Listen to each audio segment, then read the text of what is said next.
Bom, gente, hoje eu tô tendo aqui o privilégio de estar com a Mariana Natuê, farmacêutica da Drogaria Araújo, e a doutora Beatriz Adriane, a nossa convidada, muito querida, especial. Muito obrigada, viu? Obrigada, Gabi. Pela sua Obrigada, presença, Mariana. pela sua presença também. E eu já queria começar falando o seguinte, já, claro, pesquisei seu Instagram todo quando eu soube que você vinha como mãe, né? Já tô cheia de dúvidas para poder tirar, mas achei muito interessante que eu li que você escolheu ser pediatra desde criança. Como é que foi isso? Como que isso aconteceu? Ai, Gabi, essa questão do cuidado com a criança é uma coisa que eu sempre tive. Então, eu era uma criança que gostava de estar com as outras crianças e cuidar dos mais novinhos, assim. Quando eu era já mais mocinha, assim, todos os lugares que a gente ia, eu sempre estava onde as crianças estavam. Então, acho que eu brinco que a pediatria que me escolheu, não fui eu que escolhi a pediatria. E o primeiro registro que tem gravado é aqueles desfiles, assim, de escolinha.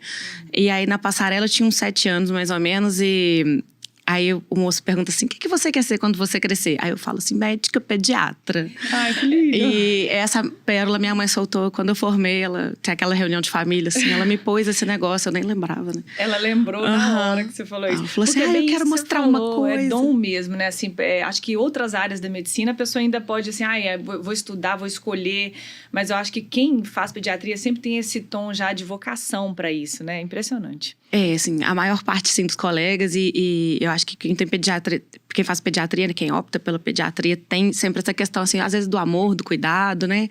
A maioria das pessoas que escolhem acaba indo meio por esse motivo, assim. Que legal. E essa questão do verão, né, que a gente vai fazer, eu como mãe tenho muitas dúvidas para te passar pelo seguinte, verão, criança tem mais perrengue. Você sabe disso, né, gente? A começar assim, né, eu sempre viajo em família com a Juju, aproveito as férias dela para poder viajar, para acompanhar os shows do meu marido. E o difícil, né, criança ama praia, piscina, o difícil é tirar da água, aquela história de quanto tempo para poder reforçar o protetor solar, não é? E aí eu peguei umas dúvidas com a galera da internet para poder ir tirando com você, para você me falar dos mitos e verdades.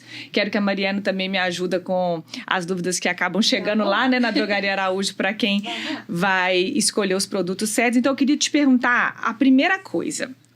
Vamos lá. Manda brasa. Manda brasa? Tá preparada? Sim, senhora. Eu queria saber de você se realmente existe a idade certa para começar a usar o protetor solar.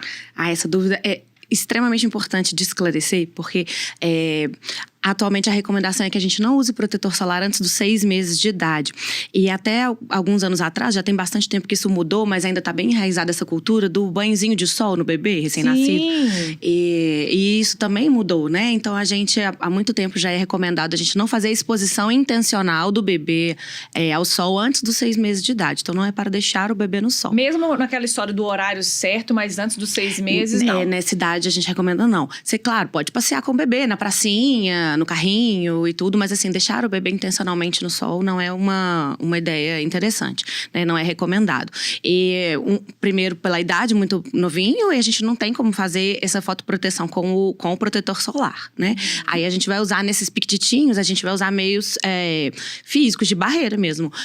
Deixar na sombra, sombrinha. Uma fraldinha no carrinho quando, né? Uma fraldinha, até mais interessante, aquelas roupinhas de proteção solar, de manguinha comprida, que antigamente, assim, na década de 80, a gente colocava aquela camiseta branca, nossa mãe colocava na gente. Então, hoje a gente tem umas roupinhas de proteção UV, né? Chapeuzinho, naqueles que deixam, né? Porque a maioria arranca, mas o que puder, né? Então, tentar manter na sombra. E mesmo estando à sombra, nesses horários mais adequados também. E acima dos 6 meses, a gente já pode começar a usar. E outra questão importante, entre os 6 meses e os 2 anos, a recomendação é usar filtro físico, preferencialmente, que é um filtro mais de barreira. Os filtros químicos, que são esses que a gente conhece mais da farmácia, mais comuns, são recomendados acima de 2 anos de idade, né? Principalmente para crianças mais alérgicas, tem a pele mais sensível e tudo. A gente até pode usar, né, o filtro químico em criança mais novinha, mas a recomendação é após os 2 anos. Inclusive, pessoal, chega muito essa dúvida, o adulto e a criança, eles podem usar o mesmo protetor? O protetor solar de adulto pode ser usado na criança? Não, porque a pele da criança ela é mais suscetível à alergia. E os protetores solares de adulto possuem muitos componentes químicos que podem acentuar isso. Então, existem, como a doutora falou, os filtros químicos e os físicos. O químico, ele pega aquela radiação, absorve e neutraliza. O físico é como se fosse um espelho. O raio vem e é refletido convertido, não é absorvido. E por isso é mais seguro para criança. Por isso existem os protetores solares específicos para faixa etária. O pessoal chega na Araújo com essa dúvida, né? Exatamente. Se pode usar o que usa no adulto e acaba que não pode, né?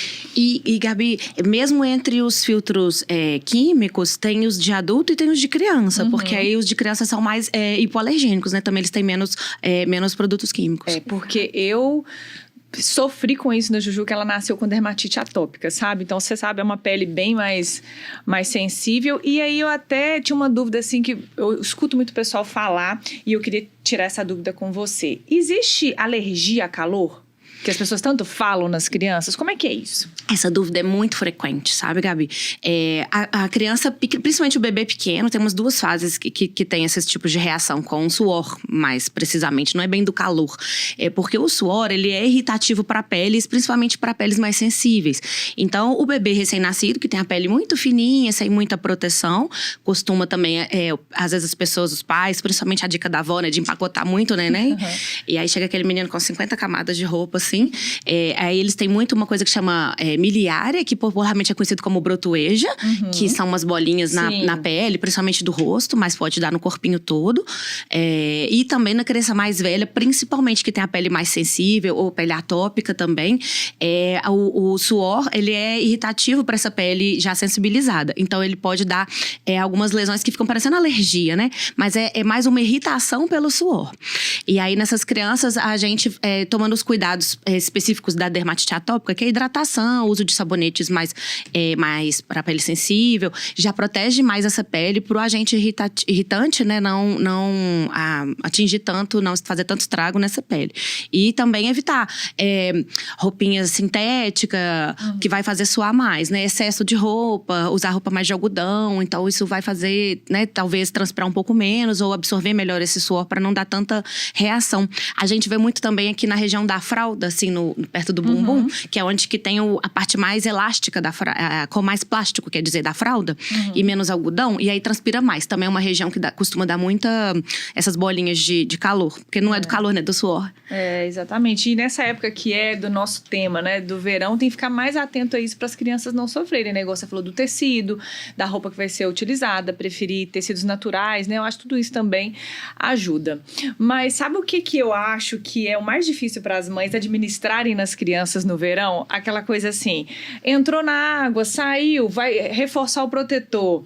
Tem que esperar meia hora, porque minha filha falta enlouquecer. Mãe, já deu meia hora, passou 3 minutos. Mãe, já deu meia hora. Ir na piscina, Nos na ajude como mães. Como é que a gente segura essas crianças? Precisa mesmo desse tempo ou não precisa? Me conta. Olha, se a criança for novinha e usar filtro físico, né, que é esse que espalha e ele forma tipo uma barreira, ele já tem uma ação imediata. A criança mais velha, que é a criança de 2 anos pra cima, que vai usar o filtro químico, ele demora uns 20, 30 minutos pra começar a fazer a ação, sim. Então a gente recomenda, para não ter essa ansiedade da criança, né, de toda hora perguntar, né, você pode aplicar antes de sair de casa, que é até chegar na praia, no clube, no lugar onde que você vai, né? Mas pode usar esse físico também? Então, o físico... Na criança maior? Na criança maior, pode, mas ele é menos eficaz, assim, né? Porque ele tem só esse efeito de barreira. Então, a criança maior, o químico pode ser mais interessante. A não ser que, às vezes, criança que tem a pele muito sensível, né? Aí, às vezes, o físico seja uma boa opção. Mas, fora isso, o químico, ele é mais interessante.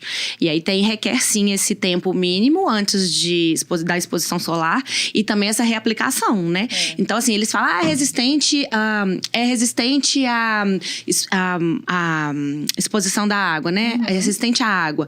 Mas é resistente, não é pra prova d'água. Então, assim, nadou, foi no mar, foi na piscina. Ou às vezes, criança que pratica esporte, ou até vale pro adulto também, né? Que pratica esporte, transpiração excessiva, também tem que reaplicar. Reaplicar, né? E sabe o que eu acho? Né? Criança já é mais agitada por si só, mas a gente tá numa geração tanto quanto mais imediatista, né? Outra coisa que eu escuto muito, assim, que fica aquela dúvida das mães quando tá na praia. A criança almoçou. É quanto tempo pra entrar na água? É meia hora, é 1 hora. Isso é real de ter que esperar um tempo? Tá, isso também é lenda, sabe? Falar assim, ai, não pode. Graças a Deus, gente. A Juju vai assistir esse podcast e vai falar, tá vendo, mãe? Não vou mais esperar, eu te falava. A gente foi uma geração também amedrontada, né? Não Meu pode Deus. almoçar e entrar na água. Manga com leite a entrar na água. Nossa, gente, a gente foi uma geração oprimida, tô sentindo aqui agora. Nossa, é terrível. Essa questão, né, de que dá... como é que eles falavam? Congestão, né? Usava uma palavra que não tem nada a ver. Então, não tem essa recomendação de não entrar na água. Claro que, assim, consumir uma comida pesada, talvez dar um tempinho, pode até, ok, mas não é uma contraindicação de entrar na água após ter se alimentado, né? Uma outra coisa também que é importante no verão, às vezes as pessoas falam, não pode, falando só um pouquinho dessas lendas, eu lembrei de uma outra coisa, não pode a criança dormir no ar-condicionado, não pode dormir com o ventilador ligado, porque gripa. Isso também não procede, né? O que gripa é contato com gente gripado, né? Ao contrário, né? Janela aberta, ventilador, ar-condicionado, não faz ninguém gripar, né? Exatamente. Não, mas peraí. Vamos abrir um parênteses aqui, mas me conta uma coisa. Dormir com o cabelo molhado tem a ver com, você acha assim, atacar sinusite, não sei o quê? Não, também não. Ai, gente, meu Deus, eu agora estou vendo. Que a gente tá revendo a nossa Juju, mamãe vida. te ama, perdoa por qualquer coisa. E nem tomar sorvete, água gelada, essas coisas também não dão dor de garganta. Isso também é lenda. Gente, ela é uma pediatra libertadora. Meu Deus, que coisa maravilhosa. Só não abusa, pessoal. Por favor. Né? Tudo com moderação. Eu tô amando ela. Inclusive, eu quero muito que vou encaminhar esse podcast pra minha mãe, que é quando a gente viajar na praia. Agora assim, mãe, Juju vai comer, entrar na piscina, tá tudo bem, tá? Vai dar tudo certo. Aqui, sabe outra coisa que eu queria saber também? Essa questão, igual você falou agora há pouco, que as mães, as avós empacotam muito a criança e tal. O bebê, né, a criança, mas principalmente o bebê, ele sente mais frio que o adulto, porque o adulto tem essa percepção de que tem que empacotar mais, e acho que bebê sofre isso no verão, né, que a mãe acaba achando, não, tá quente, mas ele não pode tomar um vento. Como é que é isso? O que você acha?